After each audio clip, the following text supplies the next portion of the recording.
সূরার ভিতরে বলা হয়েছে নবী রাসূলের ওয়াদা এবং আহজাবের যুদ্ধর ময়দানে মুমিনদের পরীক্ষা এবং কোরআন নাজিলের বৈশিষ্ট্য, এছাড়াও আছে হলো পর্দার বিধান সম্পর্কে এই সূরার ভেতরে আলোচনা করা। এখন কথা হলো, আমি যে আয়াতটা পড়েছি আয়াতের কাছে আসি, অনেকগুলো বিষয় আছে, আমি অত দূর যাচ্ছি না। তার ভিতরে আরেকটা কথা হলো আল্লাহ পাক কাদেরকে লানত করেছেন এই সূরার ভেতরে, সে সম্পর্কে আলোচনা করা হয়েছে। আমার আলোচনার বিষয় হলো আল্লাহ পাক এবং নবী কাদেরকে লানত করেছেন, এই লানতের ওপরে ওয়াজ। আমি যতগুলো মাহফিল করেছি, অনেক ভাই আমাকে চেনেন, আমি একই জায়গায় সব আলোচনা করি না, এক রকমের হয়। তাই আমি এখানকার আসার পরে বেশি দিলাম এই আয়াতটা। আল্লাহ পাক বলছেন ইন্নাল্লাহা লাআনাল কাফিরিন, আল্লাহ পাক বলছেন যে আমি অবশ্যই নিশ্চয়, ইন্না হরফুন মুসাব্বাবিল ফিল লাগায় আল্লাহ পাক বলছেন যে অবশ্যই আমি আল্লাহ পাক লানত দিচ্ছি হলো কাফেরদের। কাদের দিচ্ছে? যারা কোরআন বোঝে না, ইসলাম মানে না, ইসলামের হুকুম আহকাম মানে না, যারা মানে না এই কাফেরদেরকে। যারা কাফের বললে কিন্তু মানুষ রেগে যায়। যদি বলা হয় যে কোরআনকে অস্বীকার করো কেন, তাহলে অতটা মানে সমস্যা হয় না। দুষ্ট বললে গালি দিলে মানুষ কিছু মনে করে যে ছেলেটা দুষ্ট, কিন্তু যদি আর ইংরেজিটা বলে তাহলে খুব কিন্তু লাগে।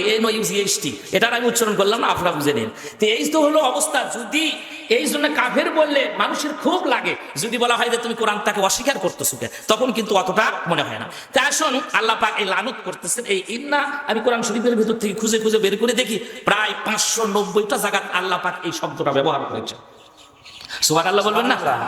ইন্না, যেমন কোরআন শরীফের ভিতরে আল্লাহ পাক বলছেন, আমরা সূরাটা পড়ি সবাই জানি, ইন্না আতাইনাকাল কাউসার, হে নবী নিশ্চয় আমি আপনাকে কাউসার দান করেছি। তাহলে নাম তো আছে নাকি? কর ইন্না আছে না? আছে, এটা সবাই মুখস্থ আছে। এরপর আল্লাহ পাক সূরা কদরের, যেটা রমজান মাসে বেশি আমরা পড়ি, ইন্না আনজালনাহু ফি লাইলাতুল কদর, যে আল্লাহ পাক বলছেন নিশ্চয় আমি সেই কদর রাত্রিতে এই কোরআনুল কারীম অবতীর্ণ করেছি। জোরে কোন সুবহানাল্লাহ। তাহলে ইন্না আছে তো নাকি? কর অনেক আয়াতে আছে। এরপরে আল্লাহ পাক বলছেন অন্য আয়াতে, আল্লাহ আসরি, সময়ের কসম করে বলছেন, ইন্নাল ইনসানা লাফি খুসর, আল্লাহ বলছেন সময়ের কসম। সময় এত একটা দামি সম্পদ, যার কারণে আল্লাহ পাক সময়ের কসম করে বলতেছেন সময় যদি একবার চলে যায় আর ফিরে আসে না। ইংরেজিতে বলে না time and tide wait for none, সময় যদি একবার চলে যায় জীবনে আর ফিরে আসে না। নদীর স্রোত যেরকম চলে যায় আর ফিরে আসে না, মানুষের হায়াত যখন কমে যায় আর ফিরে আসে না, মানুষের মুখ থেকে যখন একটা কথা বের হয়ে যায় ওই কথাটা ফিরে আবার নেওয়া সম্ভব নয়। এই জন্য সময়ের দাম এত বেশি, এত গুরুত্ব। পৃথিবীর ভেতরে সবচাইতে দামি সম্পদ হলো সময়, যার কারণে আল্লাহ পাক সময়ের কসম করে বলতেছেন। এই জন্য সময় চলে গেলে কিন্তু আর সাধন মিলবে না, আর মিলবে না। এই জন্য মাহফিলের সময় মাহফিলের দিকে চলে আসেন, এখান থেকে চলে গেলে সব এলোমেলো হয়ে যাবে। সময় আপনি কি মনে করছেন যে আমি কি মনে করছি যে আমি সব কিছু একবার কমপ্লিট করব, তারপরে বলবো বিয়ে করবো, সোল হবে, বাচ্চা হবে, নাতিপতি হবে, দাদা দাদি হবে, এরপর দাড়ি আঁকবো, তারপরে কি কয় মসজিদে যা পড়ে থাকবো। এটা অসম্ভব কল্পনা। আকাশ কুসুম চিন্তা তারা যাদের, তারা এই চিন্তা করে। আকাশ কুসুম সম্ভাবনা মানে কি জীবনে কোনোদিন কল্পনা করা যায় না, সেই কল্পনা করে কি বেঁচে থাকা যাবে? এটা চিন্তা করতেছে। শোনেন, আপনি যত কিছুই বুঝ করেন না কেন, আপনি বাড়ি গাড়ি চাকরি বাকরি ছেলে মেয়ে সব আপনি শেষ করেছেন, তাও আপনি গোছাতে পারতেছেন না। মনে করতেছেন গোছাবো, গোছান যখন মনে করবেন যে শেষ হয়ে যাবে, তখন মালাকুল মউত আপনার কাছে এসে উপস্থিত হয়ে যাবে। মালাকুল মউত এসে উপস্থিত হয়ে যাবে আর বলবে your time is over, let's go, চলো তোমার সময় শেষ হয়ে গেছে, আর দেরি করো না, এখন চলো চলে যাই, আসল জায়গায় চলে যাই, তারপরে মজাটা বুঝবো। এই জন্য সময় থাকতে আমরা সময়ের দাম দেই না। আর আল্লাহ পাকে সময়ের কসম করে বলছেন, কি বলছেন? ইন্নাল ইনসানা লাফি খুসর, প্রত্যেকটা মানুষ, সব মানুষ বলতে কে? এক নম্বর হলো হুজুররা, এর ভেতরে আছে না? আলেমরা আছে, সাধারণ মানুষ আছে, কৃষক আছে, চাষি আছে, এমপি আছে, মন্ত্রী আছে। এক কথায় আমেরিকার প্রেসিডেন্ট থেকে শুরু করে যার আত্মা আছে মানুষ যায়, সেই মানুষগুলাই হলো ক্ষতিগ্রস্ত। আল্লাহ বলছেন সব মানুষগুলো ক্ষতিগ্রস্ত, আমরা সবাই ক্ষতিগ্রস্তের মধ্যে আছি। এটা চিন্তা করেন না যে একটা বিশাল কলকারখানার মালিক হলেই আমি সফল হয়ে যাব, আমি বিশাল কোটিপতি হয়ে গেলে সফল হয়ে যাব, আলু 50 বিঘার সেই 100 বিঘা লাগাবো, আমি সফল হয়ে যাব। আমি আর আপনি বিফল। যে সম্পদ আপনাকে নামাজ পড়তে দেয় না, যে সম্পদ আপনাকে মাহফিল শুনতে দেয় না, যে সম্পদ আপনাকে কোরআন পড়তে দেয় না, যে ঘুম আপনাকে মসজিদে যেতে দেয় না, ওই ঘুম, ওই সম্পদ, ওই কলকারখানা, ওই এমপি মন্ত্রী হুজুর ব্যবসা একটাও ঠিক নয়, সব ক্ষতিগ্রস্ত। কথা কোন ঠিক কিনা? ক্লিয়ার কথা, সাফ কথা। এরপরে ভাইরা আমার, আল্লাহ বলছেন আমার কথা নয়, সব মানুষ ক্ষতিগ্রস্ত। তাহলে বোঝা গেল ইন্না সম্পর্কে আমি আরেকটা আয়াত বললাম, এরপর আরেকটা আয়াত বলি। আল্লাহ পাক বলছেন ইন্না বাতশা রাব্বিকা লাশাদীদ। আছে তো হুজুর নাকি? যারা হাফেজ আছেন মাওলানা, এরা তো মানে পরিচিত সূরা। আল্লাহ বলছেন ইন্না বাতশা রাব্বিকা লাশাদীদ, নিশ্চয় আমার ধরা বড়ই শক্ত, বড়ই কঠিন, বড়ই কঠিন। কাকে ধরছি? ফিরআউন ওয়া সামুদ, ফিরাউন ছিল, সামুদ ছিল, এই জাতিগুলো ছিল অহংকারী। ক্ষমতার কারণে এত তাকাব্বুরি দেখানোর কারণে, অহংকারের কারণে চূর্ণ বিচূর্ণ হয়ে গেছে। জানাজা ছাড়া কপালে কালেমাও জুটেনি, দুনিয়ার থেকে বিদায় হয়ে গেছে। হয় নাই? আল্লাহর কথাই তো ঠিক হলো, সম্পদশালী আর ক্ষমতা দিয়ে কি করবেন? সব মানুষ ক্ষতিগ্রস্তর মধ্যে আছে। এরপরে ভাইরা আমার আল্লাহ পাক বলেন, ইন্নাল্লাহা মা'আস সাবিরিন। আল্লাহ বলছেন নিশ্চয়ই আমি ধৈর্যশীল, সাথে ধৈর্যশীল যারা, এদের সাথে আমি আল্লাহ পাক আছি। যারা ধৈর্যশীল তাদের সাথে কি আছে বলেন তো? ধৈর্যের পাহাড় ছিলেন হলো নবীরা। আদম আলাইহিস সালাম 1 দিন আর 2 দিন কাটছে, তাই কবরসান বিশাল ধৈর্য ধরেছেন। জান্নাতের ভেতর থেকে ফেলে দেওয়া, আপনার এমনি যদি বাড়ির থেকে কেউ বের করে দেয়, 15 বছর আগে খালেদা জিয়া এখন তো মারাই গেছে না বেঁচে গেছে, আল্লাহ ভালো জানে, যদি বেঁচে থাকে আল্লাহ পাক তাকে আরো হায়াত দিক, নাকি কর? আর আমি আর বললাম না। আর এই জন্য দেখেন বাড়ির থেকে বের করে দেওয়ার কারণে মন খারাপ। আদম আলাইহিস সালামকে আল্লাহ পাক জান্নাতের ভেতর থেকে এত নাজ নিয়ামতে ভর্তি বের করে দিয়েছে, মন খারাপ হবে না? খারাপ লাগবে না? এত খারাপ লাগলো যে এত ধৈর্য ধরলেন, কাঁদতে কাঁদতে তাফসীরের ভেতরে লেখেন 2টা সাইডটা কালো রেখার মতো হয়ে গিয়েছে। আমাদের আদি পিতা কেঁদেছে। একটা নবীদের কোনো ভুল নাই, এটা হলো পদস্খলন। এটা বুঝানোর জন্য মানুষকে আল্লাহ পাক বললেন, দেখো তোমাদের আদি পিতা কিরকম কান্নাকাটি করছে, আর আমি আর আপনি কতবার আল্লাহর হুকুমকে লঙ্ঘন করতেছি। আমাদের মনে আছে কত, দেখেন তো সকাল থেকে শুরু করে কত হুকুম মানে লঙ্ঘন। প্রথম সকালবেলা উঠেই ফজরের নামাজ আগে কাজা, সারা রাতে টেনশন করছি, আলু লাগাচ্ছি, ব্যবসা করছি, উডো করছি, সিধা করে সব শেষ করে দিয়ে ফজর নামাজই শেষ। আসল যেটা চিন্তা সেটাই বাদ দিয়ে আমরা দুনিয়াকে খামসায় ধরছি। কথা কোন ঠিক কিনা? প্রিয় ভাইয়েরা আমার, এটা গেল। আর একটা যে আল্লাহ পাক নবীদেরকে ধৈর্য ধরছেন, এরপরে ধৈর্য ধরেছেন আদম আলাইহিস সালাম, এরপরে শীষ আলাইহিস সালাম, এরপরে নূহ আলাইহিস সালাম, এরপরে ইব্রাহিম আলাইহিস সালাম। কম ধৈর্য ধরছে ইব্রাহিম আলাইহিস সালাম, আগুনের ভিতরে ফেলে দেয়, এটাকে সহজ মনে করছেন? বিশাল ধৈর্য। আমাদের হুজুরদের 2 সাইডে যদি এরা ফাঁসি দেয়, আমাদের যদি অপমান করে, তাই আমাদের গায়ে সয় না, মন খারাপ হয়ে যায়। আর সেই সময়কার সমকালীন সত্যি নমরুদ এত বড় পাওয়ারফুল বাদশা, তাকে ধরছে, আগুনের ভিতরে ফেলে দিয়েছে। অপরাধ হলো মূর্তি ভাঙ্গা। কথা বলেন ঠিক না ঠিক? এই অপরাধের কারণে তিনি চলে গেলেন। এখন কথা হলো নবীরা ধৈর্য ধরেছে, সাহাবায়ে কিরামরাও ধৈর্য ধরেছে। তারপরে কি বলেন, খাব্বাব রাদিয়াল্লাহু তাআলা আনহু, সবাই তো জানে, আবু বকর, ওসমান, আলী, খাব্বাব, সব সাহাবায়ে কিরামরা ধৈর্য ধরেছে। এরপরে আসেন হলো আমরা যে মাযহাব বানি, তার নাম হলো ইমামে আজম আবু হানিফা রাহিমাহুল্লাহ। তিনিও ছিলেন ধৈর্যের পাহাড়। সুবহানাল্লাহ বলবেন না? বিশাল ধৈর্য ধরেছিলেন। কত ধৈর্য ধরেছিলেন? ওই সময় একজন আলেম ছিল, তার সমকালীন একজন আলেম, তিনিও বড় মাপের আলেম, নাম হলো আবু সুফিয়ান রাহিমাহুল্লাহ। তো লোকজনগুলা বললো, 2 জন ঝগড়া লাগা, বলতেছে শোনো, ইমাম আজম আবু হানিফা রাহমাতুল্লাহি আলাইহি ইনি হলেন বড় ইমাম। আর একজন বলতেছে না, ইনি কেন বড় ইমাম হবে, এনার সে সুফিয়ান সাউরি, তো তিনি হলেন বড় ইমাম। 2 জন মিলে ঝগড়া লাগা, বলতেছে না সুফিয়ান সাউরি বড় আলেম, আর একজন বলতেছে না ইমাম আজম আবু হানিফা বড় আলেম। তো 2 জন ঝগড়া লাগানোর পরে তো বলতেছে শোনো, আমাদের দেশে তো আরেকজন আলেম আছে, তার কাছে যাই। আবার ভাইয়েরা একটু খেয়াল করে শুনুন, ধৈর্য কত বেশি ছিল কার? চলে গেলেন 2 জন। যাওয়ার পরে এক আলেমের কাছে গেল, যাওয়ার পর জিজ্ঞাসা করলেন, বলেন তো হুজুর, আপনি তো 2 জন আলেমকে চেনেন, আবু সুফিয়ান আর হলো এই জায়গার ভিতরে সুফিয়ান সাউরি আর ইমাম আজম আবু হানিফা রাহমাতুল্লাহি আলাইহি, এই 2 ইমামের ভিতরে কোন আলেমটা বড়? বলার সঙ্গে সঙ্গে তিনি জিজ্ঞাসা করলেন, তোমরা যদি পরীক্ষা করতে চাও কে বড় আলেম, তাহলে শোনো, 2 জনের ভেতরে দেখবা যার ধৈর্যটা বেশি, তিনি হলো আল্লাহর দৃষ্টিতে, আমার দৃষ্টিতেও শুধু নয়, পৃথিবীর সমস্ত মানুষের দৃষ্টিতে তিনি হলেন বড় মাপের আলেম। যার ধৈর্য বেশি তিনি হলেন বড় মাপের আলেম, তিনি এই জামানার শ্রেষ্ঠ আলেম। বলে তাই নাকি? বলে তাহলে চলো তো যাইতো। কাছেই ছিল, বাড়িটা ছিল ইমাম সুফিয়ান সাউরির। তো উনি চলে গেলেন, 2 জনে যায় বলতেছে, হুজুর আপনার কাছে আছে একটা মাসলা জিজ্ঞাসা করার জন্য। বলে তাই? যে বসেন। বলে বসা লাগবে না, আপনি একটু দাঁড়িয়ে থাকে, একটু বলি দেখি মাসলাটার উত্তর কেমন হয়। বলে কি মাসলা দেখি বলো তাহলে। তো বলতেছে আচ্ছা হুজুর বলে দে একটা মাসলা। যেই মাসলার কথা বলছে বুঝছেন, বলার সাথে সাথে আবু সুফিয়ান রাহমাতুল্লাহি আলাইহি এরকম থাপ্পড় তুলছে। এই বেটা বলিস কি, এটা মাসলা হলো নাকি? একবারে থাপ্পড় তুলছে। বলছে হুজুর থাক, বোঝা হয়ে গেছে, আর বলা লাগবে না। যাওয়ার পর দেখতে পেলেন ওনার একটা অভ্যাস ছিল, তিনি সকাল থেকে ছেলে মেয়েদেরকে তিনি দর্শ দিতেন, কোরআন হাদিসের দর্শ দিতেন, এলেমের দর্শ দিতেন। নাই ছেলে মেয়েগুলো পড়াশোনা করাতেন, ফিকহ সম্পর্কে, জ্ঞান সম্পর্কে, কোরআন সম্পর্কে, তাফসীর সম্পর্কে, হাদিস সম্পর্কে ছেলেদেরকে পড়াশোনা করাতেন। আর জোহরের নামাজ পড়ার পরে তিনি বিছানায় যে একটু ঘুম পারতেন, আরাম মতো একটা ঘুম দিতেন। যখন ঘুম দিতে গেছেন তো লোকজন চিন্তা করলো চলো তো নামাজের সময় তো হয়ে গেছে, এখন চলো যাই। যখন চলে গেছে, যাওয়ার পরে দেখা গেল যে ওনারা 2 জন যখন চলে গেছেন, যাওয়ার পরে ইমাম আজম আবু হানিফা তিনি আরাম নিচ্ছিলেন, একটু ঘুম ঘুম ভাব তার হয়ে গেছে, জোহরের নামাজ পড়ছে, একটু খাওয়া দাওয়া করছে, বোঝেন না ঘুম হওয়া স্বাভাবিক না। যখন ঘুম আসছেন এমন সময় দুইজন ওই যে দরজার ডাক দিচ্ছে। ওনার বাড়িটা ছিল হলো দোতলা বাড়ি, দ্বিতীয় তলা থেকে তিনি নামে আসলেন। আসার পর ইমাম আজম আবু হানিফা রাহমাতুল্লাহ আলাইহি সালাম দিলেন। যখন সালাম দিয়েছেন দেওয়ার সঙ্গে সঙ্গে বলতেছে, আচ্ছা সালাম দিলেন, দেওয়ার পর উত্তর দেওয়ার পরে বেচারা বলতেছে, কি কারণে আসছেন একটু বলেন। তো বলছে, হুজুর একটা মাসলার জন্য আসছিলাম, কিন্তু আপনার চেহারা দেখে মাসলার কথা মনে নেই।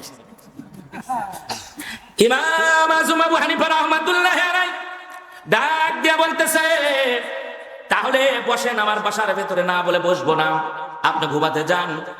ইমাম আজম আবু হানিফা রাহমাতুল্লাহ আলাইহি ডাক দিয়া বলে, যখন মাসলা মনে পড়বেন যে কোনো টাইমে আপনাদের জন্য দরজা খোলা, যখন আসবেন তখন এই প্রশ্নের উত্তরটা আমি দিয়া দেওয়ার চেষ্টা করব ইনশাআল্লাহ।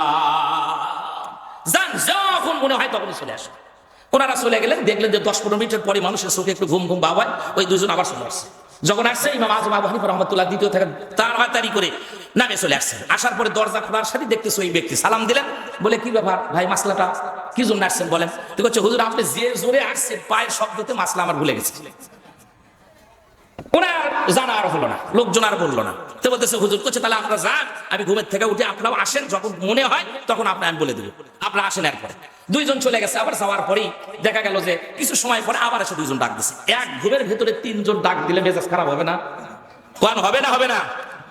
আমারই যদি ডাক দেয় আমারই তো খারাপ লাগে, খুবই খারাপ লাগবে, আপনারও খারাপ লাগবে। কিন্তু আল্লাহ পাক তাকে ধৈর্যের পাহাড় দিয়েছিলেন, এত ধৈর্য ইমামে আজম আবু হানিফা রাহমাতুল্লাহ আলাইহি ছিল। আবার ভাইরা ইমামে আজম আবু হানিফা রাহমাতুল্লাহ আলাইহি বিছানায় চলে গেলেন।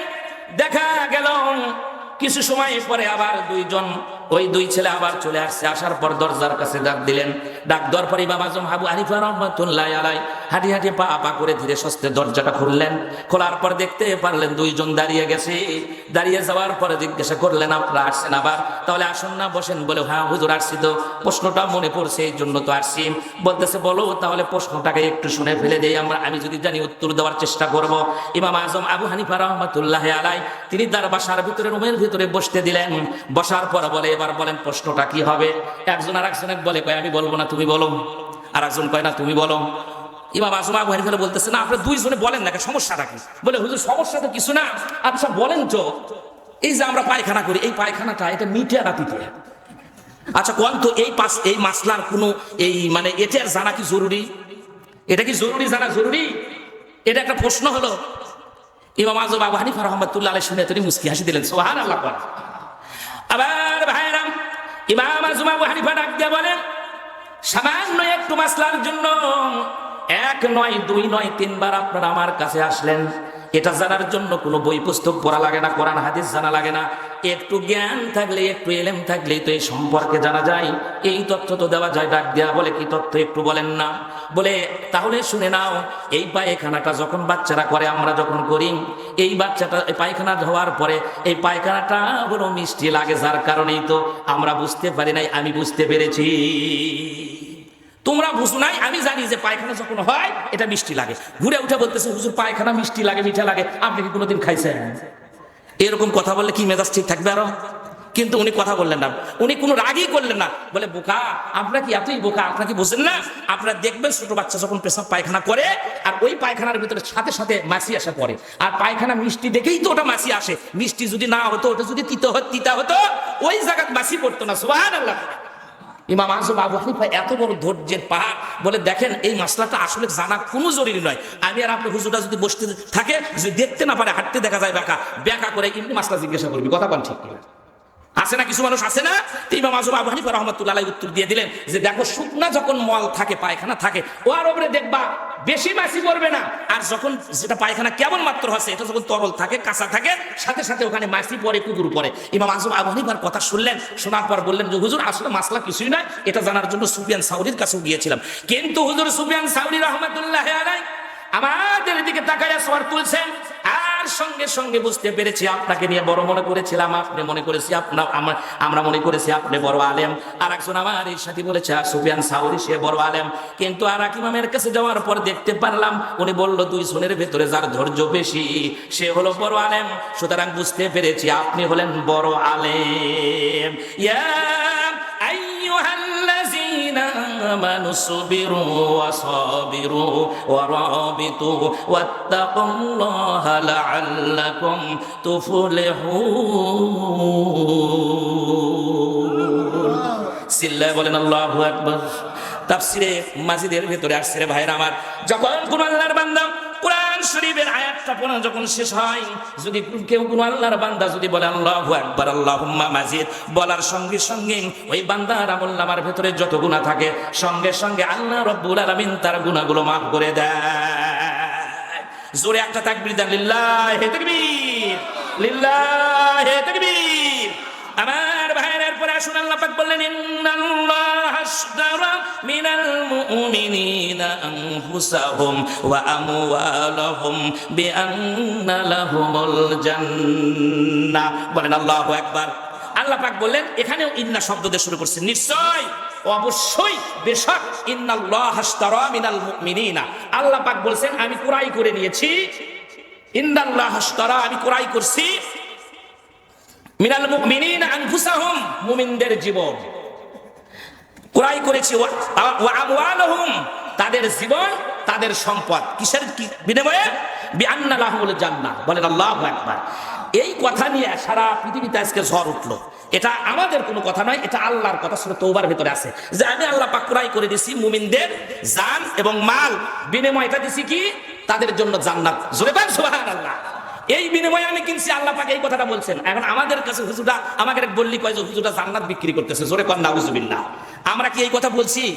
তবে এই কাজটা করলে আল্লাহ বলছে এটা যে আমি আল্লাহ কিনে আনিছি মুমিনদের জান আর মাল, বিনিময় হলো জান্নাত দিয়ে। জোরে কর সুবহানাল্লাহ।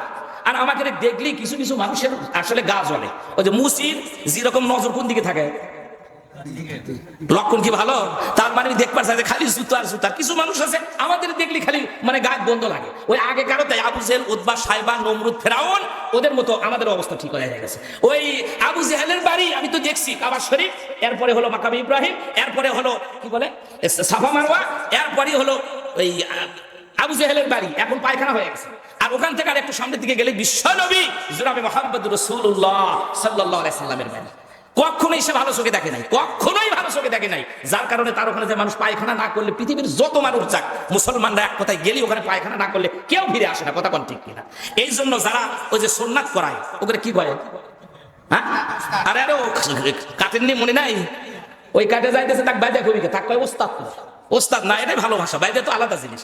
তো এই ওস্তাদের নজর কোন দিকে থাকে জানেন? ছোট বাচ্চাকে দেখলি ভারি ওই আসল জায়গার দিকে থাকে। তা আমাদের দেখলে কিছু মানুষ আছে তারা কয় হুজুররা রাজনীতি করে। এই রাজনীতি কি কে করছে? নবীরা তো সমস্ত পয়গম্বররা রাজনীতি করছে। নবীরা বাদশা কিন্তু করে নাই, নবী তো দুজাহানের বাদশা। আর আমরা মনে করি যে এখন এই সময় কেমনে কোন কথা বলা হয় আমরা কিছু নিজেরাও বুঝি না। বিশ্ব নবী তিনি প্রেসিডেন্ট ছিলেন, খালি প্রেসিডেন্ট ছিলেন। মক্কা থেকে মদিনায় আবু জেহেল, উতবা, সাইবা তারা খেতে দিল। আল্লাহর হুকুম হলো আপনার এখানে থাকা যাবে না, হিজরত করা লাগবে। আল্লাহ রাসূল হিজরত করে চলে গেলেন মক্কায়, মক্কা থেকে মদিনায় চলে গেলেন। যখন তিনি চলে গেলেন, যাওয়ার পরে কি কাজটা হলো জানেন? ইহুদি খ্রিস্টানরা নাসারা তারা চিন্তা করে দেখলো সর্বনাশ, এই মানুষটা আসছে এখানে কি উদ্দেশ্য নিয়েছে, আর মিশনটা কি, আর ভিশনটা কি, কি কারণে তিনি মাতৃভূমি ছেড়ে দেশ ছেড়ে চলে আসলেন? আসলে তো আল্লাহর হুকুমে আর কাফেরদের অত্যাচারী নবী চলে গেছেন। কথা কন ঠিক কিনা? আমার ভাইয়েরা ইহুদি খ্রিস্টানরা দেখতে লাগলো এই দিকে আর এক ঘটনা ঘটলো। সব ধরনের মানুষেরা আসছে নবীকে দেখার জন্য, ছোট্ট ছোট্ট বাচ্চারা পর্যন্ত চলে আসছে, ইহুদিরা চলে আসছে, খ্রিস্টানেরা চলে আসছে। পয়গম্বর তাদের দিকে তাকায় দেখেন ছেলেরাও আসছে, মেয়েরাও আসছে। ছেলেদের দিকে তাকায় দেখে হাড় গুলা বের হয়ে আছে, পরনে ভালো মতো কোনো কাপড় নাই।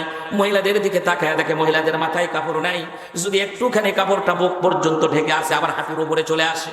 আল্লাহর পয়গম্বর এদের দিকে তাকায় বললেন, এ আমার সাহাবীরা তোমরা যা আমাকে ভালোবাসো, মহব্বত করো, এখান থেকে তোমরা চলে যাও বাসার ভিতরে, যার বাড়ির ভিতরে যা খেজুর আছে কিছু ছেলে মেয়েদের জন্য রেখে, স্ত্রীর জন্য রেখে তোমরা নিয়ে আসো। এরপরে বাবা তোমার বাড়িতে যাদের পুরাতন কাপড় আছে কাপড়গুলো নিয়ে আসো। ইহুদি খ্রিস্টানরা চিন্তা করলো, মনে হয় পয়গম্বর কয়দিন হলে খায় না, খাবার দুঃখে মনে হয় মক্কা ছেড়ে মদিনার দিকে চলে আসছে। এরপরে ভাইরা আমার খাবারগুলো নিয়ে আসতে আসতে আল্লাহর পয়গম্বর তখন দাওয়াত দেন নাই। ওই টাইমে খাবারগুলা কাপড়গুলা যখন স্তূপ হয়ে গেল, ছোট্ট ছোট্ট বাচ্চাদেরকে পয়গম্বর নিজের কাছে নিয়ে নিলেন, মাথার ভিতরে হাত দিলে দিলেন রে ভাইরা আমার, খেজুরগুলো একটা একটা করে ছোট্ট ছোট্ট বাচ্চাদের মুখের ভেতরে দেয়। সব ছেলে মেয়েগুলো যখন খাবার পাইছে, মহিলাদেরকে ডাক দিয়া বললেন, মহিলারা তোমাদের যারা কাপড় পরতে পারো না এখান থেকে পুরাতন কাপড়গুলো নিয়ে যাও। চতুর্দিক থেকে ইহুদিরা চিন্তা করলো, নাসারা চিন্তা করলো, মুহাম্মদ সাল্লাল্লাহু আলাইহি ওয়াসাল্লাম মনে হয় খাবার পায় না, যার কারণে খেজুরগুলা ছাড়ছে, মনে হয় পরনে তার ভালো কাপড় নাই, যার কারণে মনে হয় কাপড়গুলা ছাড়ছে। কিন্তু না না, দেখা গেল উল্টো হয়ে গেল। সব কাপড়গুলা তিনি সাহাবাইকে এসব ওই গরিব মানুষদের জন্য বিতরণ করে দিলেন, আর কচি কাঁচা বাচ্চাদেরকে নিজ হাতে তিনি খেজুরগুলা সব খাওয়ায়া দিলেন। সাহাবাইকে আমরা দেখতেছেন, ইহুদি খ্রিস্টানরা দেখতেছেন, তারা এই দৃশ্য দেখে দেখে বলল, ইয়া রাসূলুল্লাহ, ইয়া হাবিবাল্লাহ, আমরা ধারণা করেছিলাম একটা, আপনি কাজ করলেন একটা গো পয়গম্বর, জান জান এখনই এই মুহূর্তে আজকে এই জায়গার ভেতরে আপনার এই একটা জিনিস দেখেই, এই লেনদেনটা দেখেই আমরা এখনই এই মুহূর্তে আমরা কালেমা পড়ে সব মুসলমান হয়ে গেলাম। সবাই তারা পড়ে নিল না ইলাহা ইল্লাল্লাহু মুহাম্মাদুর রাসূলুল্লাহ। সবাই পড়ে সাল্লাল্লাহু আলাইহি ওয়াসাল্লাম। আমার ভাইরা, এই জন্য নবীজি মক্কায় তিনি ইসলামী স্টেট করতে পারেন নাই, মদিনায় যে তিনি একটা স্টেট কায়েম করলেন রে ভাইরা আমার। এরপরে ইন্না শব্দ কোরআন শরীফের অন্য জায়গায় আসছে, ইন্নাহু কানা তাওয়াবা। ও দুনিয়ার মানুষ, তোমরা শোনো, তোমরা যদি তওবা বেশি বেশি করো, তওবা করার কারণে আল্লাহ পাক তোমাদের গুনাহগুলো মাফ করে দিবে। এরপরে কোরআন শরীফের আরেক জায়গার ভিতরে আল্লাহ পাক ইন্দা শব্দ ব্যবহার করলেন, ইন্নালিল মুত্তাকিনা মাফাজা। বলেন আল্লাহু আকবার। আল্লাহ পাক বললেন, নিশ্চয় মুত্তাকি যারা আছেন, পরেজগার যারা আছে, আল্লাহওয়ালা আছে, আল্লাহ ভীরু যারা আছে, তাদের জন্য রয়েছে হলো সাফল্যের স্থান। কিন্তু কথা হলো ভেতরে তাকওয়া থাকা লাগবে, আল্লাহওয়ালা হওয়া লাগবে, আল্লাহর ভয় থাকা লাগবে। যারা মুত্তাকি তাদের জন্য আল্লাহ রাব্বুল আলামিন জান্নাত তাদের জন্য আবাসস্থল রেখে দিয়েছে। এরপরে আল্লাহ পাক বললেন, ইন্না আনজারনাকুম আযাবান করিব। দুনিয়ার মানুষ, তোমরা শোনো, কোরআন সুন্নাহ থেকে যদি তোমরা দূরে সরে যাও, দূরে যাওয়ার কারণে তোমাদের জন্য আমি আল্লাহ পাক আযাবের জন্য ব্যবস্থা করে দিয়েছি, যে সম্পর্কে তোমরা এখন পৃথিবীর ভিতরে জানলা। এরপরে আল্লাহ পাক অন্য আয়াতে বলেন, ইন্নাল্লাহা গফুরুর রহিম। অন্য আয়াতে আল্লাহ পাক আবার বলেছেন, ইন্নাল্লাহা লা ইউহিব্বুল মুতাদিন। যারা সীমা লঙ্ঘন করে আল্লাহ পাক বলছেন আমি তাদেরকে ভালোবাসি না। সীমা লঙ্ঘনকারীকে আল্লাহ পাক ভালোবাসেন না। আমি ইন্না দিয়ে 10টা আয়াত এখন আপনাদের শুনাইয়া দিলাম। এখন আসেন, আসল কথায় যেতেই পারি নাই। একটা আয়াত যদি কোরআন শরীফের টান দেওয়া হয়, অটোমেটিক আরো অনেক 50টা আয়াত এসে উপস্থিত হয়ে যায়। সুবহানাল্লাহ। যে ইন্না শব্দ কোরআন শরীফের ভেতরে প্রায় আমি খুঁজে খুঁজে দেখেছি 590 জায়গায় এই ইন্না শব্দ ব্যবহার করেছেন। তার ভিতরে 10টা বললাম, ওইদিকে যাচ্ছি না, তাহলে আরো হবে। এরপরে শব্দটাই হলো আল্লাহ। কি শব্দ? আল্লাহ। আল্লাহ শব্দ নাই কোরআন শরীফের ভিতরে? অসংখ্য জায়গা আছে। আমি খুঁজতে খুঁজতে যতগুলো বের করছি সেটা 255 জায়গা পেয়েছি। যেমন বিসমিল্লাহ, এখানে আল্লাহ আছে না নাই? আছে না? এরপরে বলতেছে কুল হু আল্লাহু আহাদ। এরপরে সূরা ফাতিহার ভিতরে বলতেছে আলহামদুলিল্লাহি রাব্বিল আলামিন। দেখছেন, আমরা তো এরকম এলাম করি না। আমরা হুজুর একটা কিচ্ছা ধরবেন, চোখের পানি নাকের পানি দিয়ে একসাথে শেষ করে ফেলে দেবো, তেনেকে হলো ওয়াজ। কিন্তু তাফসির মাহফিল লেখার পরে যদি কিচ্ছা হয়, সেটা বেমানান দেখা যায়। হ্যাঁ, কোরআন শরীফকে বলা হয়েছে আহসানুল কাসাস, কিচ্ছা তো থাকবেই, কিন্তু কিছু কথা তো আয়াতের জানা দরকার আছে না নাই বলেন তো? দেখেন, আমি কতগুলো আয়াতের কথা এরপরে উঠে যাচ্ছি না। আসল কথা হলো লানতের কথা বলছেন, লানাল কাফিরিন। আল্লাহ বলছেন, নিশ্চয় আমি আল্লাহ আমি লানত দিচ্ছি। লানত মানে হলো অভিশাপ, লানত মানে হলো গজব, গজবের জায়গা হলো দুজক। মনে থাকবে? তাহলে আল্লাহ পাক এখানে কাফিরদের দিচ্ছেন। এই যদি লানতের উপর আজ করে 25টা আয়াত আছে, আমি বের করেছি, আরো অসংখ্য জায়গা থাকতে পারে, আপনারা ভালো জানেন। এই আয়াতগুলো আমি পরে বলি। আগে এই লানত সম্পর্কে আল্লাহ পাক বলছেন, একটা হাদিসের কিতাব আমার কাছে আছে, সেই কিতাবের নাম হলো মুনাব্বিহাত। আর একটা কিতাব আছে, কিতাবের নাম হলো বাইহাকি। আর একটা কিতাব আছে হলো তাফহিমুল কোরআন, মারিফুল কোরআন। এই কিতাবের ভিতরে আল্লামা সুবি রহমাতুল্লাহ আলাইহি তিনি লিখেছেন, একটা হাদিস বর্ণনা করেছেন। ক্বালান নবী সাল্লাল্লাহু আলাইহি ওয়াসাল্লাম, আস-সাঈদু ফি কিতাবিল্লাহ ওয়াল মুকাজ্জিবু বিকদারিল্লাহি তাআলা ওয়াল মুতাসাল্লিতু বিল জাবারুত, রাওয়াহুল বাইহাকি। আল্লাহর পয়গম্বর বলেছেন, সাহাবায়ে কেরামরা তোমরা শোনো, আমি এই পৃথিবীর ভিতরে আমি 6 প্রকারের লোকদের প্রতি আমি আল্লাহ রাসূল লানত করতেছি। শুধু আমি আল্লাহই লানত করতেছি না, আমি স্বয়ং আমার আল্লাহ পাককেও আমি লানত করতে শুনেছি। রাসূল শুধু লানত দেন নাই, আল্লাহ পাকও সেই মানুষদেরকে লানত করেছেন। তার ভিতরে পয়গম্বর বলেন এক নাম্বার হলো একটু খেয়াল করে শুনুন, মনোযোগ দিয়ে শুনেন, এই 6টা নিয়ে যান বাড়ি পর্যন্ত উপকার হবে। এক নাম্বার হলো যারা এই কোরআন শরীফের আয়াতগুলোকে যারা কাটছাট করে যারা আমল করে, যারা ওয়াদাদি আল আমল যারা করবে, কাটছাট করে যারা আমল করবে, তাদের প্রতি আল্লাহর পক্ষ থেকে লানত বর্ষণ হয়। আমরা কাটছাট করি কিন্তু আমল করতেছি, তাই করতেছি না? যেমন হজ করা লাগবে, ধনী মানুষ হজ করি, এরপরে নামাজ পড়ি, রোজা রাখি, তাসবিহ তাহলিল করি, জিকির করি, কুরবানিও করি। আবার যারা অনেক ভালো মানুষ ধর্মভীরু কোরআন হাদিস বুঝে তারা সুদ খায় না। আবার অনেক অফিসার আছে ঘুষ খাওয়া, লানাতুল্লাহি রাশি ওয়াল মুরতাশিকিরাম ফিন্নার, যারা ঘুষ খায়, দেয়, সাক্ষী লেখে, সব একই সমান। কথা কন, তাহলে এই যদি হয়, এই জন্য তারাও এটা কয় যে না ঘুষ টুস খাওয়া যাবে না। এখন কথা হলো, এই কথা বলছেন রাসূল, আল্লাহ আমাকে বলছেন যারা কিতাবের আদাদি অংশকে কাটছাট করে যারা মানে, তাদের প্রতি আল্লাহর লানত। লানত মানে গজব, গজবের জায়গা হলো দোজখ। বাঁচার কোনো কায়দা আছে? বলবেন নি হুজুর কেমনে আমরা আদাদি মানলাম? আমরাই তো মানতেছি, আদাদি মানতেছি। আমরা আনছি নামাজ, রোজা, তাসবিহ তাহলিল, জিকির, আজকার, এই কয়টার মধ্যে মানছি। এখন কোন যদি এই কয়টা মানার জন্য কোরআন শরীফ নাজিল করা লাগতো, 30 পারা 114টা সূরা লাগতো। আমার তো মনে হয় নামাজ, রোজা, তাসবিহ তাহলিল, জিকির, আজকার আর কুরবানির জন্য যদি হতো, এই 2-3 পৃষ্ঠা হলে পরে কোরআন শরীফ হয়ে যেত, তাই না? তাই না? তার মানে হলো এই কোরআন শরীফ শুধু এই কয়টা ইবাদতই নয়, কোরআন শরীফটা হলো কমপ্লিট কোড অফ লাইফ, মানুষের একটা জীবন ব্যবস্থা। হিন্দু একটা ধর্ম হতে পারে, বাউল কাউল এগুলো একটা ধর্ম হতে পারে, কিন্তু ইসলাম ইসলাম, ইসলাম হলো পরিপূর্ণ জীবন ব্যবস্থা। এখান থেকে পালানোর কোন রাস্তা নাই। কারণ আপনার জীবনে কেমনে চলবে, রান্নাঘর থেকে শুরু করে সংসদ ভবন পর্যন্ত, আমেরিকার হোয়াইট হাউস পর্যন্ত, সারা বিশ্ব চলবে হলো কুরআনুল কারীমের মতো এত বড় কিতাব দিয়ে। কথা বলেন ঠিক কিনা? কারণ এই কোরআন শরীফে যদি জিজ্ঞাসা করেন, আচ্ছা তোমার মধ্যে কি এমন কোনো কথা আছে যে কথা তোমার মধ্যে তোলা হয় নাই, এই প্রশ্ন যদি করেন যে তোমার মধ্যে কি সবই আছে, কোরআন শরীফ আগেই বলবে যে 1450 বছর আগে আল্লাহ পাক উত্তর দিয়েই রেখেছে, নাযালনা আলাইকাল কিতাবা তিবয়ানান লিকুল্লি শাই, মানুষের কল্যাণের জন্য খুলে খুলে সব কিছু কোরআনুল কারীমের ভিতরে বর্ণনা করেছেন কে? সব বর্ণনা করেছে। আমরা আদা দিয়ে আজকে মানতেছি, নামাজ, রোজা, তাসবিহ তাহলিল, জিকির, আজকার মানতেছি। আর আব্রাহাম লিঙ্কনের দিছে হলো আইন। আব্রাহাম লিঙ্কন আইন করছে যে আব্রাহাম লিঙ্কন কি মুসলমান? এই পৃথিবীর ভিতরে একজন কুকুর আরেকটা কুকুরের আইন মানে না, একটা গাভী আরেকটা গাভীর আইন মানে না। দেখেন গরু ছেড়ে দিয়ে দেখেন অবস্থাটা কি হয়। এক কুকুর আরেক কুকুর থেকে আরেক গ্রামে চলে আসলে ওকে দিয়ে হাউ হাউ শুরু করে দেয়, মানে তুই কে এলাকা যাচ্ছু, কথা বল ঠিক কিনা? মানে তার আইন তার মানতে, তার দেখেই তার মেজাজ খারাপ হয়ে গেছে। আর আমরা মুসলমান, 20 কোটি প্রায় মুসলমান বাংলাদেশে, আর আজকে আব্রাহাম লিঙ্কনের আইন চলতেছে। সে বিএনপিও মানে, আওয়ামী লীগ মানে, জাতীয় পার্টি মানে, জামাতো মানে, মুসলিম মানে, হুজুর মানে, বক্তা মানে, হিন্দু মানে, সব মানতেছে আব্রাহাম লিঙ্কনের আইন। কথা বল ঠিক না? ঠিক বলতেছি আমি, সবাই আব্রাহাম লিঙ্কনের আইন মানতেছে। কে? আব্রাহাম লিঙ্কন কি জিবরাইল? জোয়ার আইন মানা লাগবে। আর আল্লাহ পাক বলছেন কি, আলা লাহুল খালক ওয়াল আম, সৃষ্টি যার, আইন চলবেও তার।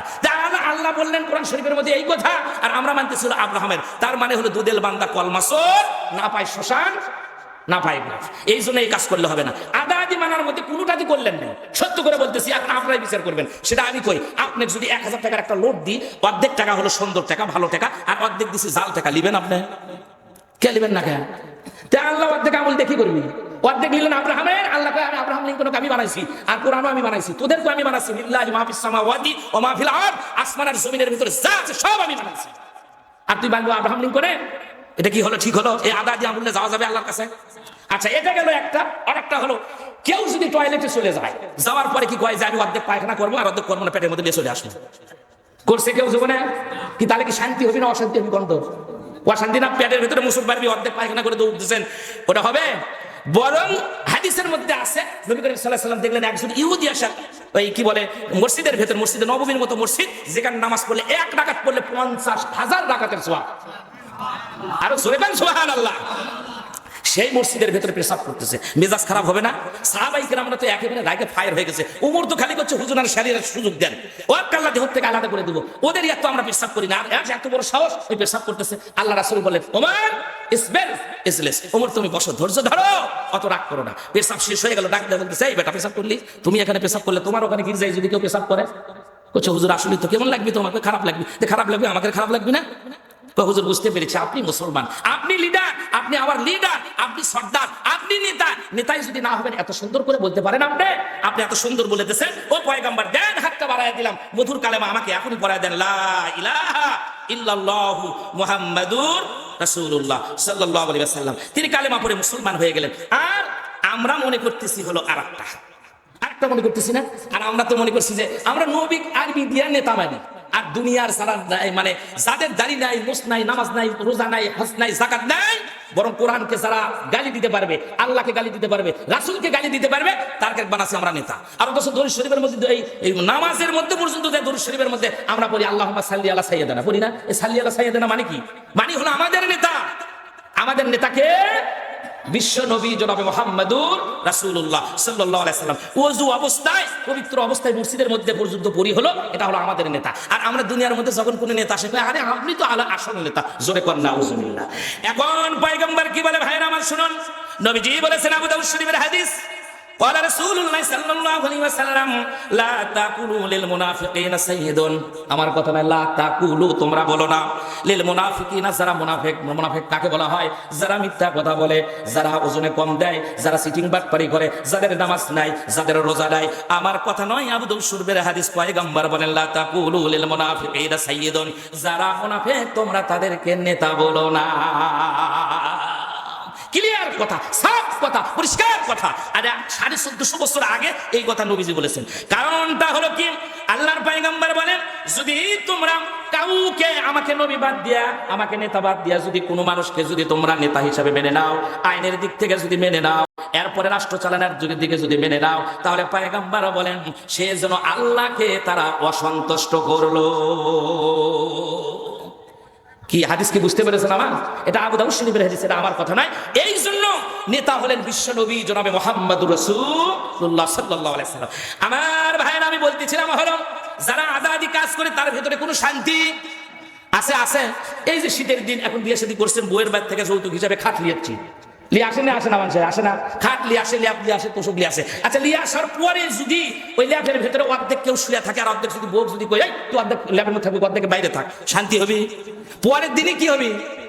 সারারা হয়ে যাবি, কেসাল হয়ে যাবি। তা আমরাও যখন কোরআনের কিছু কথা মানছি, কিছু কথা ছেড়ে দিছি, আমরা বান্দা থাকতেছি না। আল্লাহ যদি কত আমার জমিন থেকে পারলে তোমরা বাইরে হয়ে চলে যাও, এই আয়াত নিয়ে গবেষণা করে বিজ্ঞানীরাও চিন্তা করছে, কে রে এই পৃথিবী ছেড়ে যাওয়া যাবে?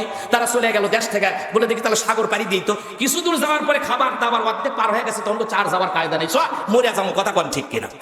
আমার ভাইয়েরাম, এরপরে বন্ধু, এরপরে শুনে নেন, এক নাম্বার গেল ভাইয়ের আমার, যারা আল্লাহর কিতাবকে কাটছাঁট করে, আমার কথা নয়, হাদিস শরীফের ভেতরে আসছে, নবী পয়গম্বর বলেন তাদের প্রতি লানত। লানত মানে হলো অভিশাপ, লানত মানে হলো গজব। এরপরে ভাইয়ের আমার, 2 নম্বর হাদিসটা শুনেন, 2 নম্বর শুনেন। কিতাব আমি তো দূরের মানুষ নয়, উপকারের জন্য বলছি, আখিরাতে উপকার হবে, দুনিয়ার ভেতরেও উপকার হবে, যার কারণের জন্য এই কথাগুলো বলতেছি। 2 নম্বর হলো, এই পৃথিবীর ভিতরে যারা বলপূর্বক, যারা জোর করে, যারা ক্ষমতা লাভ করে, পয়গম্বর বলেছেন তাদের প্রতি আল্লাহর লানত।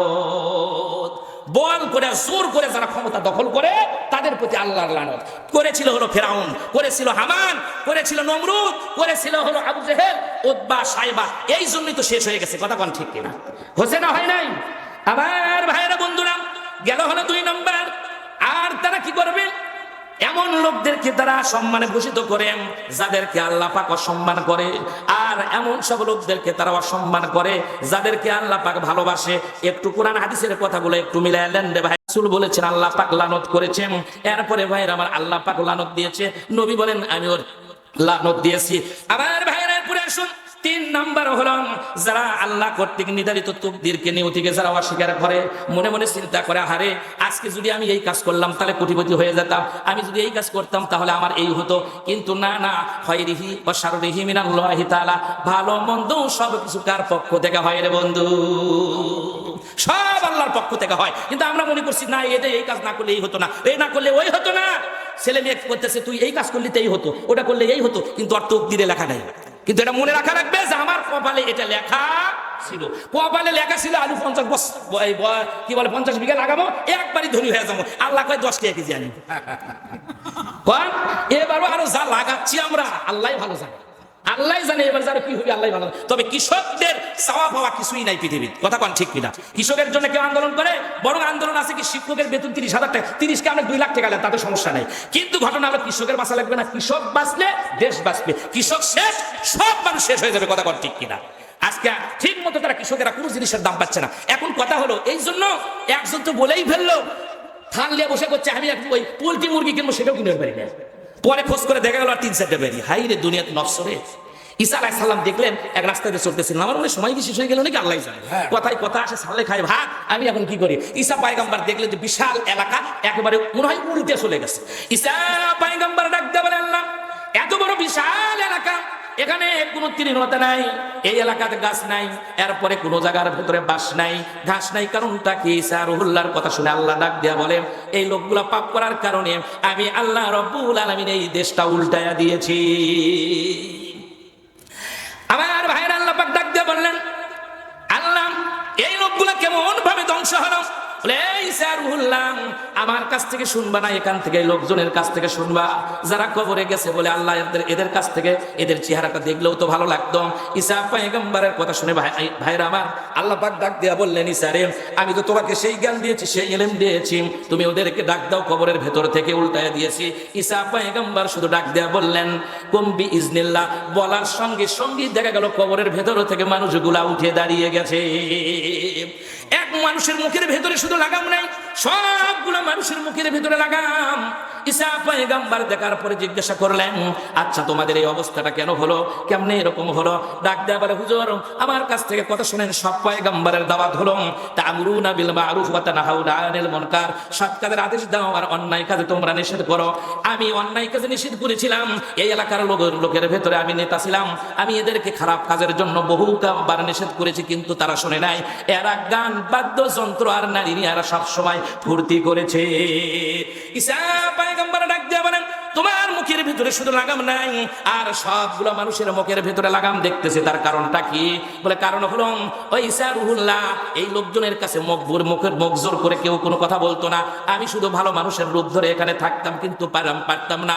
এরা সব সময় আমাকে গালিগালাজ করেছেন, আর আমি আল্লাহর প্রতি ধৈর্য ধারণ করেছিলাম, আর এই ধৈর্য ধারণের কারণেই মনে হয় আল্লাহ পাক আমার মুখের ভেতরে মুখোশটা পরাই নাই, জাহান্নামের তারা বেড়াটা আমার মুখের ভেতরে দেয় নাই, জাহান্নামের শিকলটা লাগাই নাই। ডাক দেয়া বলে, কি কারণে এরা ধ্বংস হয়ে গেল? ঈসা পয়গম্বরের কথা শুনে ডাক দেয়া বলে, হুজুর এটা অন্য কোনো কারণে তারা ধ্বংস হয় নাই, একটা মাত্র কারণ, তারা হলো হুব্বুদ দুনিয়া। একটা কারণ, এরা হলো দুনিয়াকে এরা ভালোবেসেছে, দুনিয়াকে এরা বেশি মনে করছে যে দুনিয়াটাই মনে হয় আসল, এরপরে সব হলো নকল। এই জন্যই আজকে এদের এই পরিস্থিতি। আমরাও তো দুই হাত দেখা দুনিয়াকেই ধরেছি। সুতরাং আপনি 2টা 4টা 5টা 6টা বাসা খানা করতেছেন, আর কোন পোল্ট্রি মুরগিও খাবার পাই না, এটা একটা কথা হলো? কোন এটা কথা হলো? এটা মানুষের মানবতা হলো?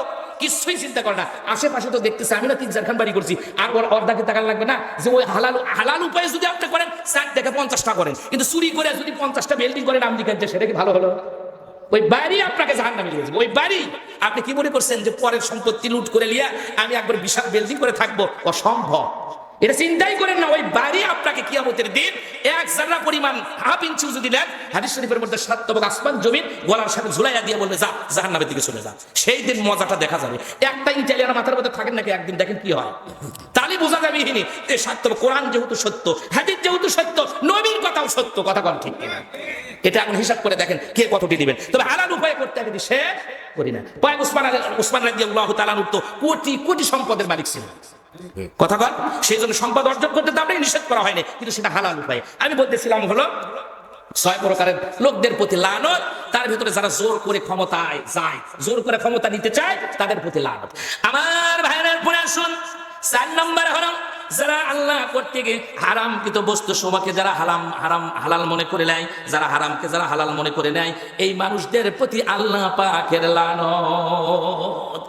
হালাল কি আর হারাম কি? হারাম হলো স্পষ্ট, হালালুন বাইয়িনুন, হালাল স্পষ্ট, আবার হারাম স্পষ্ট। আল্লাহ পাক ঘোষণা করে দিয়েছেন, যেমন মদ, গাঁজা, এলকা, ভেলকা, ডাল, দুল, তারপরে জুয়া, এগুলো সব আল্লাহ পাক হারাম করছে। আর আমরা এগুলো কিছুই মনে করি, এগুলো হালাল মনে করছি। ছোট্ট ছোট্ট বাচ্চারা পর্যন্ত এখন ইয়াবা ট্যাবলেট খায়, ইয়াবা ট্যাবলেট খায়। মানুষের চক্রান্ত বুঝেন নাই। ইন্ডিয়ার যে চক্রান্ত ওরা যে ম্যাপ করছে, ওই চক্রান্ত মুসলমানরা এখনো বোঝে নাই। আমাদের দেশের ধরেন সব যদি লোকজন যদি গাঁজা খায়, মদ খায়, ইয়াবা খায়, এ খাওয়ার কারণে কি হবে জানেন? বলে অজ্ঞান ঢাকায় পড়ে থাকবি, যখন পড়ে থাকবি ওই দেশের সৈন্যগুলো এসে আমাদের দেশে এমনি দখল করে নিবি। বুড়া মানুষ মসজিদের মধ্যে আল্লাহ আল্লাহ করবি, তোর শুধু করে পারবি না, পারবি? ওরা আল্লাহ আল্লাহ করতে করতে আর গাঁজা খুঁড়া মদ খুঁড়া কায়তে পরে থাকতে ওর সৈন্য আছে সব নিয়ে চলে যাবি, বউ পর্যন্ত নিয়ে যাবি, টেরি পাবি না। কথা বলেন ঠিক বলছি না ভুল বলছি আমি? এই জন্য আল্লাহ বলছেন ইন্নামাল খামরু ওয়াল মাইসির ওয়াল আজলাম ওয়া রিজসুম মিন আমালিশ শাইতান। নিশ্চয় এগুলা মদ গাঁজা এলকা ভেলকা লটারি ডাল ডুল ইয়াবা যা আছে সব হারাম করে দিয়েছি। কোন আল্লাহু আকবার। এরপর আল্লাহ বলছেন লাআল্লাকুম তুফলিহুন, যদি তোমরা সফলতা পেতে চাও এগুলো সব বাদ দিয়ে যাও, এগুলা বাদ দিলেই তোমরা সফল। আর যদি এগুলা পান করো এগুলা খাও তোমরা হয়ে যাবে বিফল। সামান্য কিছু সময়ের জন্য মদ খেয়ে চোখ উল্টে করে কয় কেরে কি হয়েছে, আমি না এই এলাকার নেতা হয়ে গেছি। আমি বললাম যে এক খালে কি হয় আগে কত, ওই এক খালে একটু নেতা নেতা ভাব হয়, নেতা ছুটে গেছে, কিছুদিন পর দেখবেন শরীরও নাই, পাশাও নাই, আগারেও নাই, কিছুই নাই। কি হচ্ছে কিছুদিন পর বাপের সংসার শেষ, মায়ের গহনা শেষ, মানে থাক শোকেস, এরপরে গ্যাসের চুলা সব বেঁচে যায়। তাহলে কি আল্লাহ কি চাই যে তোমরা এগুলো গাঁদা টাদা খেয়ে ধ্বংস হয়ে যাও? এই জন্য আল্লাহ কল্যাণের জন্য এই কথাগুলো বলছে। সুবহানাল্লাহ বলেন। প্রিয় ভাইয়ের আমার, হয়তো আমার যারা এগুলো খায় তারা আমার প্রতি একটু নাকশ হচ্ছে, রাগ করতেছে। ও যুবক, আমি তোমারই বন্ধু, আমি তোমারই বন্ধু, তোমার উপকারের জন্য এই কথা বলতেছি। তোমার সংসার হবে না। আর এই মদ গাঁজা এক সময় খাতে খাতে খাতে খাতে মানুষের আর সেক্স ক্রোমোজোম কাজ করবে না, সেক্স নষ্ট হয়ে যাবে, ছেলে মেয়ে হবে না। আর এই সুযোগে আমেরিকাও দেখবে যে মুসলমানের সংখ্যা কমে গেছে। এখন ওরাও চিন্তা করতেছে, ভাড়া করে হলেও বলতেছে যে আমরা তো আগে জন্মকে নিয়ন্ত্রণ করছি, এখন আর জন্ম নিয়ন্ত্রণ নয়, এখন সন্তান বেশি বেশি করে লাও। ইহুদি খ্রিস্টানদের চক্রান্ত কত জানেন, যে সন্তান যত বেশি হবে মুসলমানদের সংখ্যাই কম হবে, যুদ্ধ করলে আমরা এমনি দখল করে নেব। আমি খালি এই কোরআন শরীফই পড়ি না, আমি কিন্তু কলেজেও পড়ছি, এই জন্য আমার কাছে ইঞ্জিল শরীফ পর্যন্ত আছে। ওদের এই কিতাবের এক জায়গায় লেখা আছে যে শোনো, ইহুদিরা সিদ্ধান্ত করেছে, এই কথাটা মুসা আলাইহিস সালাম তার কিতাবের ভিতরে তৌরাতে ছিল, এই জন্য তারা জানে যে মুসলমান যেন একত্রিত হতে না পারে। একত্রিত মানে কখন? ওই যেদিন মসজিদের জুমার নামাজ, কথাটা মনোযোগ দিয়ে শুনে রাখুন, জুমার নামাজের লোকজন আর যেদিন ফজরের নামাজের লোকজন যেদিন দেখবা এক হবে, সেই দিন বুঝবা ওদের সাথে আমরা আর পারবো।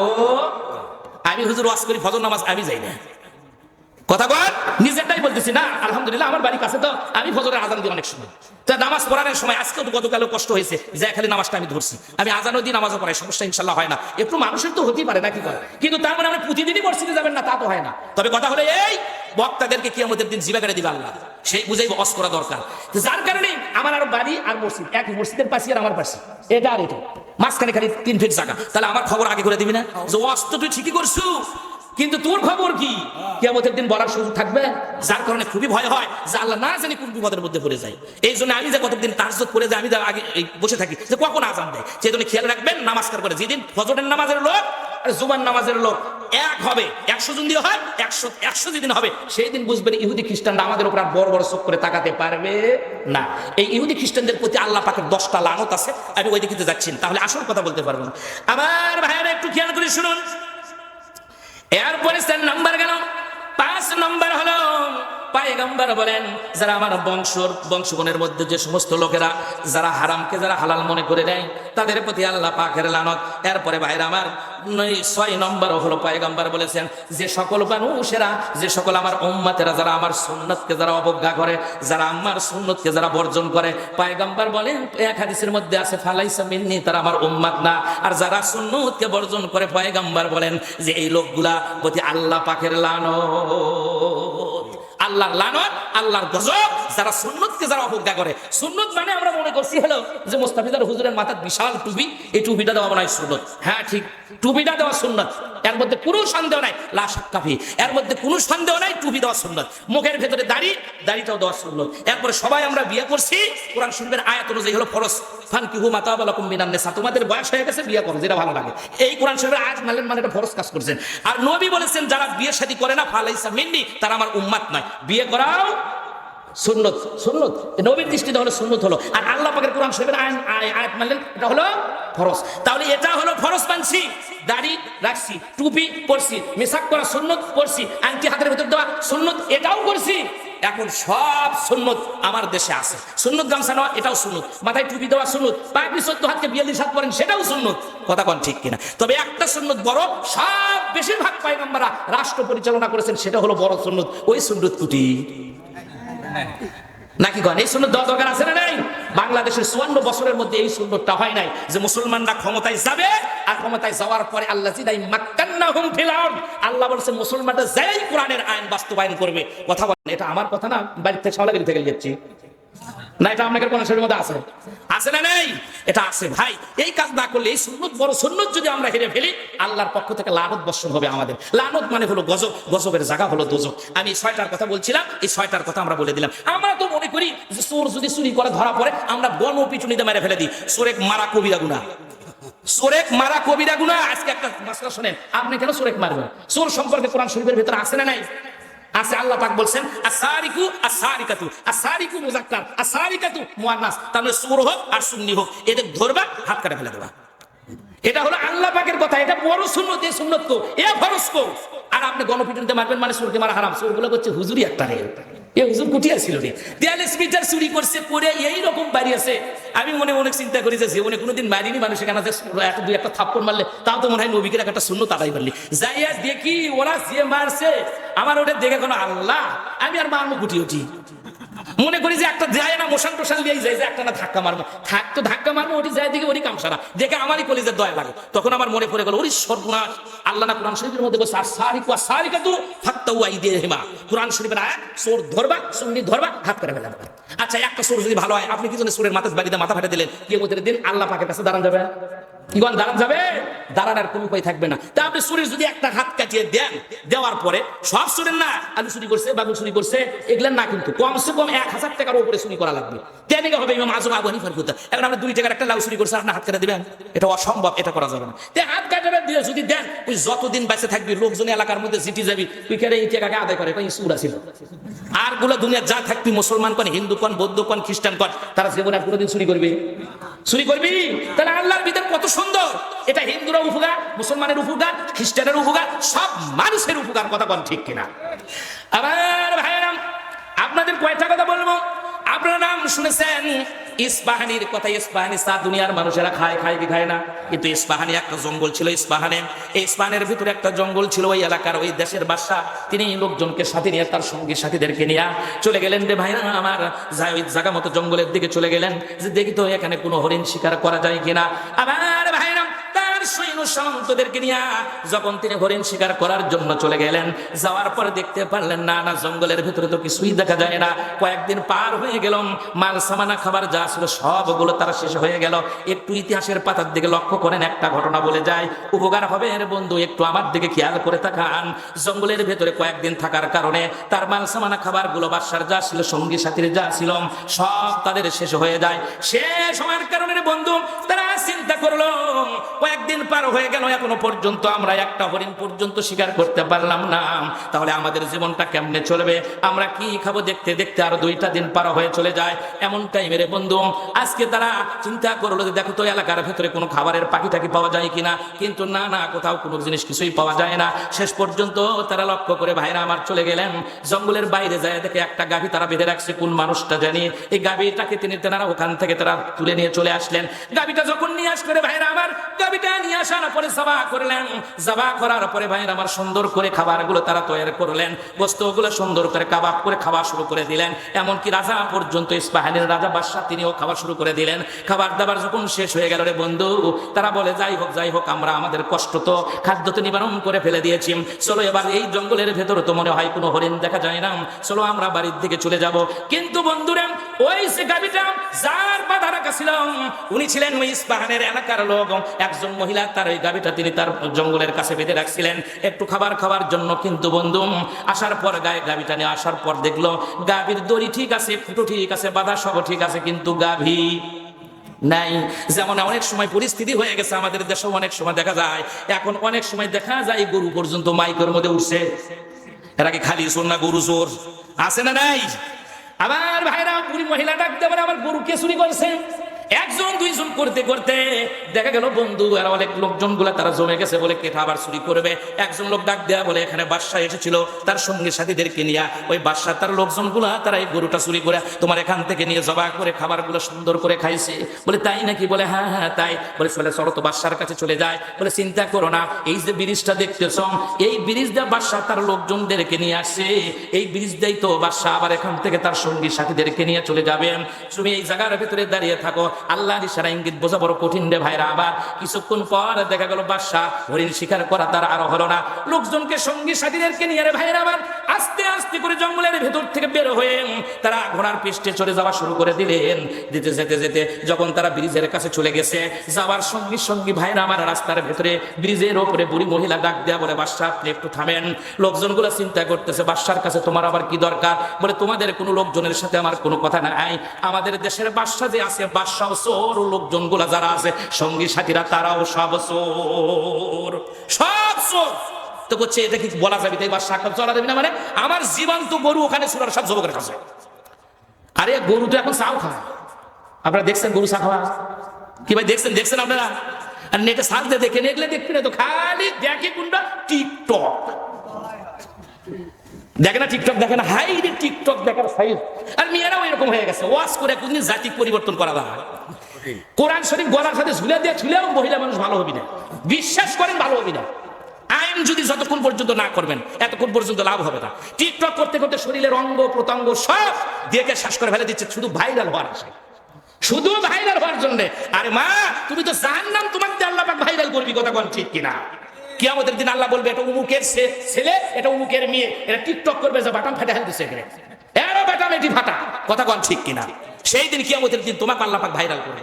শরীরের মধ্যে তোমার লজ্জা করে না? একটা বেগানা নারীর একটা কোরআন শরীফের আয়াত যদি তুমি মোবাইলের মধ্যে ছেড়ে দাও, ওই যুবক আমি তোমাকেই বলছি, এই একটা আয়াত যদি ছেড়ে দাও, 1000 মানুষ যদি পড়ে, তুমি একবার পড়ছো পড়ে ছেড়ে দিছো, ওই 1000 মানুষ পড়লে যে সওয়াব হবে 1001 মানুষের সওয়াব আল্লাহ পাক তোমার আমলনামার ভিতরে দিবি। আর একটা নারীর ছবি তুমি পাঠাতেছো, ওই একটা নারীর ছবি যদি 1000 মানুষ দেখে, ওই 1000 মানুষ দেখার কারণে 1000টা নারী দেখলে যে কবিরা গুনাহ হতো, সেই গুনাহ তোমার আমলনামার ভিতরে চলে যাবে। আর মহিলা মানুষ আধা ঘন্টা তুমি দিছো, তোমারও টিকটক ফেটে ফেলে দিবি, খালি তুমি মরে দেখো, কথা বল ঠিক কিনা? আজকে কি আমার কথায় রাগ করতেছেন আপনারা? ওই হুজুর আগে ভালো আসছিল রে, ওই 5 তারিখের আগে তো হুজুর ভালো ওয়াজ করছে, এখন খালি এলোমেলো কথা করছে। আসল কথা কি? আল হাক্কু মুররুন, সত্য কথা চিরদিন তিতই লাগে, সত্য কথা বললেই দোষ, কথা কন ঠিক কিনা? আসল ভাইরা আমার সত্য কথার দাম নাই, আছে সত্য কথার দাম নাই, উচিত কথার ভাত নাই, আর পরে কাঁচামরিচের ঝাল নাই, আছে এগুলার ঝাল আছে, কাঁচামরিচের এখন ঝাল নাই, কাঁচামরিচের ঝাল নাই, মাছের কোনো স্বাদ নাই। মাছের স্বাদ আছে? মাছও গেছে। আগেকার মাছ যদি পুকুরের মধ্যে ঘুতো মারছে চল বেকা হয়ে গেছে, আর এখনকার মাছ ধরে খালি ইয়ে করতেছে ল্যাং ভেলা হয়ে গেছে, আমাদের সোলপলঙ্কে ল্যাং ভেলা হয়ে গেছে, কথা বল ঠিক কিনা? এই জন্য সত্য কথার দাম নাই, উচিত কথার ভাত নাই, কাঁচামরিচের ঝাল নাই, মাছের কোনো স্বাদ নাই, পোল্ট্রি মুরগির হার নাই, সোরের কোনো সাদা নাই, দেশে কিন্তু শান্তি নাই, পৃথিবীতেও শান্তি নাই, গরিবের জায়গা নাই, মুরব্বীদের দাম নাই, জুয়ান ছেলের সালাম নাই, মেয়েদের পর্দা নাই, দোকানেতে বাকি নাই, রাগী লোকের বুদ্ধি নাই, মামু ছাড়া চাকরি নাই, নাই নাই আর নাই, সত্য কথার শত লোকের বন্ধু নাই। কথা বলেন, কথাগুলোর মিল আছে না নাই? আমার ভাইরা বলতেছিলাম যে বন্ধু, ওই মহিলাটা রাস্তার ভিতরে তখন ধরলেন, ধরার সঙ্গে সঙ্গে বাদশা, এবার তিনি মুসলমান বাদশা, তিনি তো কোনো অন্যায় কাজ করে না, তিনি সবসময় ভালো কথাই বলেন, তিনি মুসলমান বাদশা, যার কারণে তিনি ওই জায়গার ভিতরে হঠাৎ করে তিনি থমকে দাঁড়ালেন, ডাক দেয়া বলতেছে, বাদশা আপনার সাথে ঘোড়ার পৃষ্ঠের থেকে কথা আমি শুনতে চাই না, আপনি নিচে নেমে আসুন, আমিও কথা বলবো, আপনিও আমার সাথে কথা বলবেন। আমার ভাইরা এত বড় মুসলমান বাদশা দেখেন, এরপরে ঘোড়ার পৃষ্ঠের থেকে নামলেন, নামার পরে ডাক দেয়া বলে, বুড়িমা আপনি বলুন তো কি হয়েছে? বলে, বাবা তুমি যদি মুসলমান বাদশা হও, তুমি যদি এই কথা বিশ্বাস করো, তুমি না গোটা দেশটা কোরআন দিয়ে চালাও, আজকে এই জায়গার ভিতরে সঠিক বিচারটা করবা, তুমি কি কোরআন শরীফের ওই আয়াতটা পড়ো নাই? বলে, কোন আয়াত? আলাম ইয়াহকুম বিমা আনজালাল্লাহু ফাউলাইকা হুমুজ জালিমুন। যারা দুনিয়ার ভিতরে কোরআন অনুযায়ী ফয়সালা দেয় না, তারা হলো সব জালেমের গোষ্ঠী। তুমি তো জালেমদের মধ্যে নয়, আমার জীবন থেকে তোমাকে ছোট থেকে দেখতেছি তুমি কোনোদিন অবিচার করো নাই, আজকে এই জায়গার ভিতরে বাবা তুমি সঠিক বিচার করবা। বলে, মা কি বিচার, কি কারণে দেখেছেন এখানে বলেন তো? ঠেকালেন। বলে, ডাক দেয়া বলেন, আপনার লোকজন, ওই যে দেখতেছেন লোকজন যতগুলা কর্মচারী আছেন, আপনার এমপি মন্ত্রী যারা এখানে আছে, এই লোকগুলা আমি ওই যে জায়গার ভিতরে জঙ্গলের কাছে গরু বেঁধে রেখে আসছিলাম। ও বাদশা তুমি জানো না, আমার বাসার ভেতরে আমার স্বামী বেঁচে নাই, আমার শুধু 3টা মেয়ে আছে, আর এই বাছুরটা আমার বাসার ভেতরে আছে। ওই গরুকে খাওয়ানোর পরে দুগ্ধ দহন করে তোমার এই দেশের ভেতরে বাজারে নিয়ে বিক্রি করে আমার সংসারটা চলাই। জীবনে তো তুমি আমার দিকে কোনোদিন তাকাও নাই, আজকে এই জায়গার ভিতরে তোমারই আমি পাইছি। আমার গরুটা কেন আজকে এই জায়গার ভেতরে তোমার লোকজন সহ তুমি সহ সবাই জবা করে কেন খাইছো? আমার ভাইয়েরা বলার সঙ্গে সঙ্গে বাদশাহ এবার ডাক দেয়া বলে, বুড়িমা বুঝতে পেরেছি, থামেন একটু সময় দেন। ডাক দেয়া বলে, লোকজন রে বুড়ি মহিলা বলছে তার গরু নাকি তোমরা জবাই করে খাইছো। বলে, হুজুর জবাই করে শুধু আমি খাই নাই, আমরাই শুধু খাই নাই, আমরাও খাইছি, আপনারেও সুন্দর করে ভুনা করে আপনারেও গোস্ত খাওয়াই।